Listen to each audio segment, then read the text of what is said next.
Yeah, my brother-in-law actually had sold all the property to keep, and they rent, because it's more cost-effective for them to actually rent than it is to currently buy. What? So what they ended up doing is they went back and did, and actually I'm glad that it was Irvin who brought that up about using past data, past history, and how inaccurate that can be.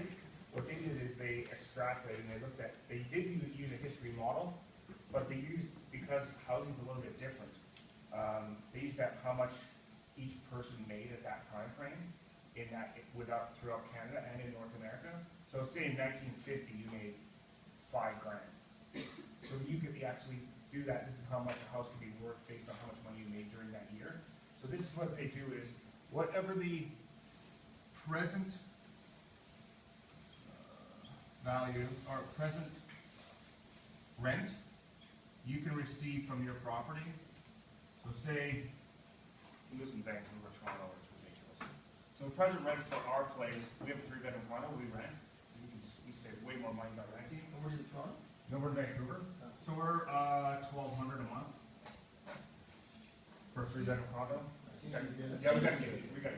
But where we are, we could probably get around maybe 13. So say you pay $1,200 is an average value. What you times that by is times it by a number of months. The average should be 150 months. That's how many months it should take for you to actually buy that piece of property.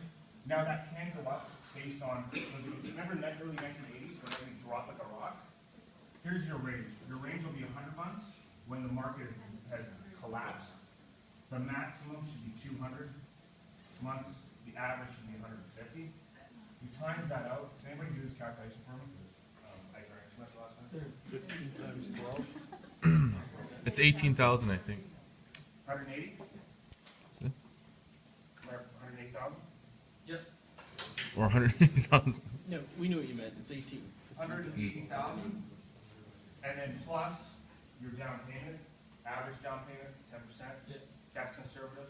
You should have that. Anybody went with nothing down? Right. 10%, add that. That's the actual value of the piece of property. Yeah. Actual value. And that's the dangerous thing is when you look at a piece of property, somebody says, no, this is like, well, I want 300 grand for this. It's not worth 300 grand. Now, that's the market may say because of propaganda. Like the real estate boards, your real estate agents, they're fantastic at pumping propaganda. Like we even pulled up as a real estate board how they manipulate their own numbers. If you take what's available and then what they post, you can pick out all these different things, how they manipulate the numbers to make you think the market is actually better than it is, because the real estate boards across Canada are not accountable to any board. No government board, no one regulates them. They're self-regulated, which basically means they can do whatever they want. So it's a total fraud. Nobody works in real estate here? I would mostly. All right, fraud. We know. Yeah, it's actually, I consider fraudulent. When you say real estate Propaganda. are you actually referring to real estate councils? Because they're two really different. No, the real estate boards. Okay. Yeah. So, I mean, real estate boards are just listing agencies, right?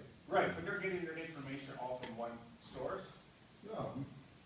I mean, you know, we're as fickle as the next people, right? Like, Oh, certainly. we And want, you're there to we make want money us to better. go up